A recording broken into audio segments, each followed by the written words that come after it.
Hello everyone and welcome back to Lucky Loaders 15, where I'll be giving you 6 of my best bets for tomorrow's horse racing action. Now before we get into some of those tips for tomorrow's racing, just got a couple of announcements to make. Just to let you know, there won't be a video for Sunday's racing. That's because tomorrow evening I'm going to be busy again, got some more family commitments, so yeah, apologies for that, but I will be back on Sunday evening previewing Monday's racing, so make sure you stay tuned for that. And if you want to get notifications every time I upload a video, make sure you give me a subscribe and then you'll get a notification every time I upload a video. So there won't be any video for Sunday's racing. However, in the meantime, if you do want a few tips for Sunday that I've had an influence on, why don't you check out the latest In the Saddle podcast? If you've been following my work for a while, some of you might know that I run a podcast called In the Saddle podcast. I run with my friend Mark Horowski, and we had another episode that we recorded earlier today where we preview all the big races over the weekend at Doncaster tomorrow, at Leopardstown, also as well for the Sunday card at the Curragh, and also as well our thoughts for the Grand Prix de Paris. So if you want to know what our selections were, and also as well we were really lucky to be joined by former jockey Paul Callaghan. I actually interviewed Paul a few months ago when we were in lockdown, interviewing him about his career. And if you want to find out more about Paul and that interview I did, it was a great interview I did with Paul. He had a really tough career as a jockey, you know, and he went around quite a few different yards. He was with Tom George, Howard Johnson, Henry Daly, some of the big names in the National Hunt game at that time. And if you want to find out more about that interview, there's also as well a link in the description box below, and there also as well will be links to that podcast I was just talking about, previewing the weekend's racing there. So make sure you go ahead. And last week as well in that podcast we had a couple of winners. Obviously Shandos we put up, and we had a couple of other successes as well. So if you want some extra tips for the weekend, make sure you hit the links in the description box below. But anyway, enough of that. I'll just quickly also as well recap how our selections ran today. Now, I've got to admit, today wasn't our finest hour. Obviously, if you've been following me for the last week or so, you would have known that in September we've been in great form. Going into today, 7 of our 8 naps in September have won. And unfortunately, our nap couldn't land a blow today. It was really disappointing, but it was probably the horse to take out the race. And to be fair, there was a lot of money for it. I don't know if it was you guys. We put it up at 6-1, and in the end was fighting it out for favouritism, was round about 4-1 at 7-2 at one point. I think the final SP was 9-2, but I don't think it was Holly Doyle's best ever ride I've seen her give. She was out the back with this horse, and he was very keen, to be fair to him, and I know she was trying to get him settled. But to be fair, I wasn't expecting him to be that far back. I was liking him to be really 3rd or 4th place, you know, just tracking those leaders, like I said, that they should have done, in my opinion. Obviously, I'm not qualified to say about this because I'm not a jockey, but that's where I would have liked to have seen him, because I know that sometimes he can get in traffic problems, like we said last time at Ascot, where he was starting to make a move and he needs things to go right for him, and he finished like a train down the outside to finish in 4th place. Hopefully the handicapper might drop him another pound or 2, but I still think he is a horse that's going to have a win in him anytime soon, you know, and he's going to be a horse you want to keep on the right side of. So that was frustrating there. Our next best, to be fair, ran a solid race. He just got out-battled by Trushan, you know, and Withhold, I thought he was quite a big price. And I can understand why he drifted, you know. He went to 11-2 in the betting, and he was fairly weak all day, but to be fair, he ran a respectable race. He was out there from the front. That's the way he likes to race. He's done really well in his career in listed races and Group 3s. You know, he's that kind of animal.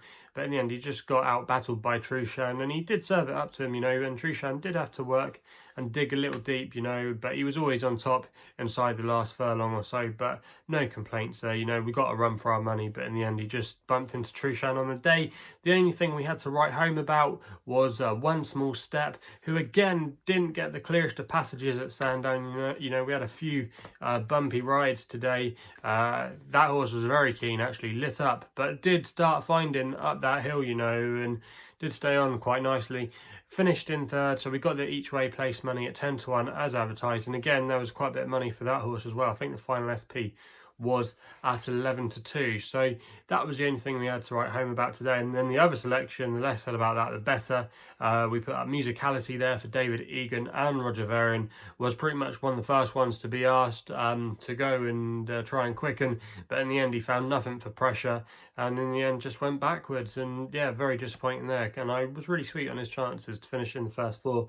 However, though, he was weak in the betting all day, you know, and he drifted out to he was always 13 to 2. And when I actually was researching about him last night, he's run about 9 to 2 now. So there was quite a drift on him today. But unfortunately, he just couldn't really get involved in the race. So yeah, like I said, the less said about him, the better. Anyway, let's get on to the tips now for tomorrow's racing. We've got 6 tips tomorrow. And to be fair, a lot of these horses are going to be biggish prices tomorrow. So hopefully we can have a good day. It could be one of those days where they all come in, or it could be dreadfully bad. 2 weeks ago, we didn't hit a thing on a Saturday. We didn't fire a sausage. Yeah, basically, we were absolutely rubbish. What I'm trying to say, 2 weeks ago on a Saturday, we had nothing to write home about at all. But hopefully we can do a little bit better and be more like last Saturday where we had a couple of winners. So we're going to be starting tomorrow with My Nap. Now this runs in the 205 at Chester with a horse called Hereby for Paul Hannigan and Rafe Beckett. Now this horse, I think it's got a good chance in this race tomorrow. I'm just going to recommend a win-only bet. You can currently back this horse at around 6 to 1. And I think that's a fairly biggish price in this field. Now, her latest run saw a run in a listed race at Chester over a mile and 6 furlongs, and she bumped into a couple of horses that day. She bumped into Spanish Mission and Celino. Now those 2 horses have boosted that form today as they finished first and second in a Group 2 at Doncaster in the Doncaster Cup. Now I think Hereby ran an absolute brilliant race that day. She ran fantastically well, and she was from the front, you know, and she really did try to force it home. But I just think she just got outstaged, you know, and probably just bumped into a couple of progressive types, you know. Spanish Mission was always a good horse when he was with David Simcock, and he seems to be getting even better now with Andrew Boulding. But yeah, Hereby tomorrow, back again in a listed race, going down in trip slightly from a mile and 6 to a mile and 4, so a mile and a half, which I don't think is no bad thing at all. And I think she's got a good chance tomorrow. She's going to get in the fillies allowance as well, which is going to help her. And she won a handicap here last season very easily by 5 lengths. Okay, she's got to find a bit on the figures against some of these, but at the weight, she's got a chance in this race, I think. And they booked Paul Hannigan, who actually rode her to victory on one of those wins at Chester, you know. So there's lots to like about her. Also, as well, she doesn't mind a little bit of juice in the ground. It's currently good to soft at Chester, you know. And I just think if she gets to the front and gets away well, she could be quite game tomorrow and quite hard to pass. And at 6 to 1, I think that's a fair price, and I'm expecting a good run from her tomorrow. And I think she's a little bit of an outsider in this field, and I would be disappointed if she wasn't there or thereabouts come the finishing line. So that's going to be the tip there, and that's going to be My Nap tomorrow as well. I'm quite sweet on her chances. We then go to the 225 at Doncaster for the Portland handicap, and I think Arecibo is the way I'm going to play in this race for Daniel Tudhope and David O'Meara. Currently 7 to 1 with Skybet, and you can get 6 places there. That's what they're offering, so I would recommend to go there if you want the extra places. But this horse, he's been knocking on the door many times this season in some big handicaps at some of the major festivals, but he's just failed to deliver. A lot of fellow judges have put him up, but I've actually not rode in with them, and I've kind of looked elsewhere when he's been racing earlier in the season. But I just think now is the time to possibly catch him. I think he ran actually okay last time out when he finished in second at Sandown on soft ground, which just wouldn't have suited him that day. He's effective more on a sounder surface, and it's currently good ground at Doncaster. It will be tomorrow as well, so no issues there, no excuses on the ground. And if you actually go back to his run last year when he finished in 4th place behind Oxted and A Moment of Madness. He's actually now off a £7 lower mark, and he's got a fair draw tomorrow in stall 14, so he's going to be towards the middle of the track. And I think 5 furlongs is his trip, you know, and I expect him to be doing all his best work towards the end of the race. He's a strong, he's normally very strong at the line, and I think at 7-1 with the 6 places tomorrow, I think this could just be his turn to come and win this race, you know. And I think if he wins this race, it could be all roads to the Ayr Gold Cup next week. So Arecibo, I think he's got a good chance tomorrow, and I'll be disappointed if he couldn't finish in the first 6. We then go with my next bet, which runs in the 250 at Fontwell, and I'm going with a horse here called Fume for Joshua Moore and Gary Moore. You can currently back this horse at 13-2. Going to recommend a win-only bet here. Now I'm dead against his favourite, Historic Heart, who was really a fortunate winner last time out in a juvenile hurdle at Sedgefield. Yes, it might not have been a particularly great event, but this horse was very lucky to still come away with the victory, as she was hanging so badly. David Noonan was aboard that day, and she basically cut up about 2 of her rivals, you know. The David Pipe horse had no chance, he got cut up. I can't remember who the other horse she impeded, but go and watch the race replay of that race last time out. It was an absolute travesty how the placings didn't get reversed. But tomorrow, I think Fume is the one you want to be with. Now, he's a 4-year-old, and he's still very unexposed over hurdles, and he's been holding his form all right so far this season. He's done quite well on a few attempts on the flat. He's a winner at Lingfield on the flat this season, or this year, I should say. And then last time we saw him finish 2nd at Fontwell on his first start of the year over hurdles, and he ran a really credible race that day, to be fair to him. That was over slightly further, over 2 mile, 3 furlongs. He bumped into a well handicapped horse of Nigel Hawkes, who had won his previous start at Newton Abbot, so he just bumped into one that day.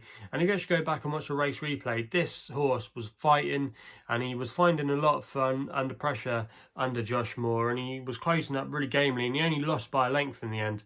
And I just think tomorrow he's got a good chance in this race, and off a mark of 101, he's only been raised £3 for that effort. He's fairly well treated in this field, I think. And Gary Moore, you know, they were doing really well at the last meet at Fontwell. They've been doing quite well so far with their jumpers. They always have normally plenty of winners at Fontwell. It's one of their local tracks. I love going there too, actually. It's one of my local tracks, and I like to get back there once crowds are allowed back to the races. But yeah, Fume tomorrow, you know, at 13-2. I think if he replicates that performance last time at Fontwell, he's going to be there or thereabouts, and he's a big price there, and I think there will be money around for him tomorrow. So Fume it is for me in the 250 at Fontwell, and he's going to be my next best. We then go to my Longshot tomorrow, which runs in the 3:35 at Doncaster, where I'm going with a horse here called Mohican Heights for Jamie Spencer and David Simcock. Now, I know a lot of people are going to have their opinions on the ledger. Let me know in the comments box below who you like. I nearly was tempted to go with Pile Driver. Obviously, he's a lovely horse. It's a great story for connections. You know, it's one of those rags to riches stories that we would all love to see happen.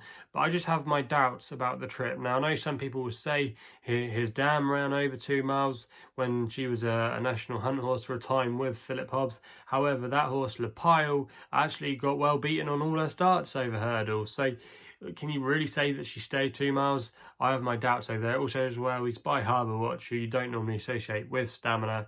And even though, yes, he's shown that he's got the ability in the Great Vulture and his win at Royal Ascot, just think he's a little bit too short in the betting for me, and I like to take him on with something else. Now, Mohican Heights for me, I think has got a great chance here tomorrow, and I think he's tailor-made for a St. Ledger, trained by David Simcock, and Jamie Spencer's booked for the ride, and I just think the course could be absolutely tailor-made for him. I think the long straight will really suit him, and the way that we know Spencer likes to ride from the back, you know, if they go strong with subjectivists up front, also as well, there could be a couple of the Ballydoyle battalion trying to set a fast pace.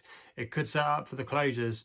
And Mohican Heights, you know, he ran a good race on his seasonal reappearance behind Pile Driver when he finished in 3rd place. He then ran in the Derby, and I think you can forgive any horse that ran in the Derby. We all know what a shambles it did turn out to be. Take nothing away from the winner, Serpentine, but obviously we never really got to see what the rest of the field were capable of if they try to obviously been a bit closer to Serpentine. But yeah, Mohican Heights, I think you can put a line through most of the horses that ran in the Derby. He hasn't been seen since, you know, but I think he's been kept fresh for this. If you go back through some of his 2-year-old form, he won the Stonehenge Stakes at Salisbury. I was there that night as well when he actually beat Subjectivist quite easily, and Berlin Tango, you know, so he's got some good form in the book, you know. And when he did finish in 3rd place at Royal Ascot, Davis Simcock's horses were completely out of form. They're now back in form. We had a winner from his stable for this combination actually earlier in the week, what you might remember with our nap on the Vega at Kempton. So they're coming to the fore now, and if you actually look at the horse's pedigree, he's by Australia, he's got plenty of stamina on the dam side of his pedigree. I believe that one of his siblings actually won the Mallard handicap over the same course and distance, funnily enough, a couple of years ago. So it's obviously in the pedigree that they can do well over this course and distance. And at 20 to 1, I think that's a big price tomorrow, and that's why he's going to be my long shot. And I just think he's a little bit of a forgotten horse in the ledger, and in a wide open renewal, I'd rather be on something at a bigger price. So for me, Mohican Heights, I'm expecting a good run for our money tomorrow, and fingers crossed he can do the business. We then only have to wait 5 minutes for our next selection, which runs in the 340 at Leopardstown, and I actually put this up as the nap from the races we were talking about on the podcast, and I've gone with Jack Duggan here at 16 to 1 each way for Kevin Manning and Jim Bolger. Now, I urge anyone to go back and have a look at the race at Tipperary, because he did very well considering he got into a bit of a traffic jam a couple of times, and then when he did get out in the clear, he was so green. He was looking around, but he still showed a good attitude and a good turn of foot to go and get the job done. And I read afterwards that Rory Cleary said that this horse was a stakes horse to Kevin Manning.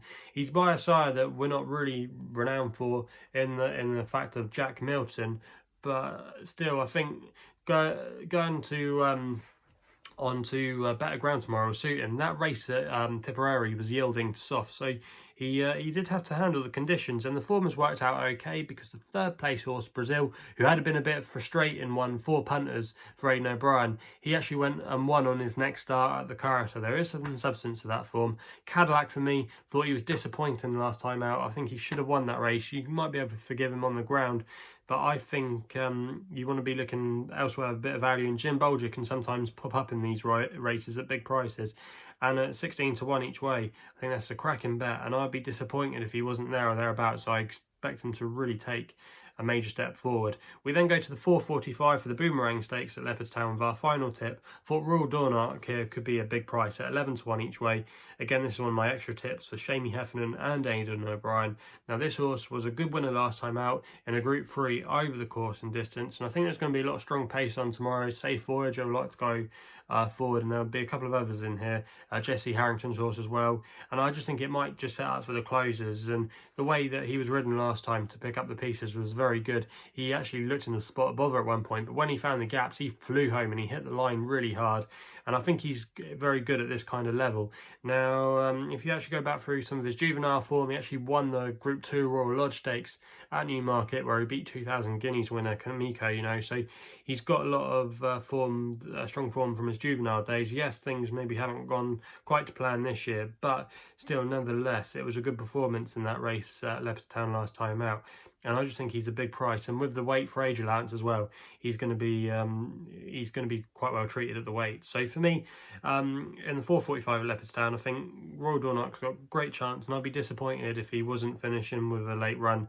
And I think he's got a good chance of definitely making the frame. So that's going to be the last selection there, and fingers crossed we can have a good day. So if you haven't done so already, please make sure you hit the subscribe button for more videos here on my YouTube channel. Also as well, if you want to be part of the Telegram group, some of you might be aware that I've been plugging it the last couple of days. If you want to be aware of it and be part of it, just click in the description box below, take you through to the Telegram page where I teamed up with a few people that work in the industry, and we're giving a few bets out like doubles and lays and things like that. We've had 2 winning lays now. We laid Sacred today, and it was a bit of a heart attack moment there, but in the end she just got denied by, would you believe it, for Nigel Tinkler. Great story there.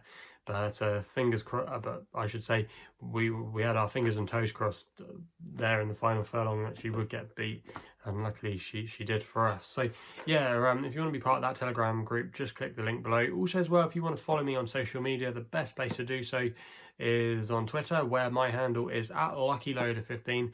And if you want to find out a little bit more about myself, why don't you check out my website for a full portfolio of my work, which is www.chrisloaderracing.co.uk. So please gamble responsibly. Hopefully we can have some winners tomorrow, and we'll be seeing you soon.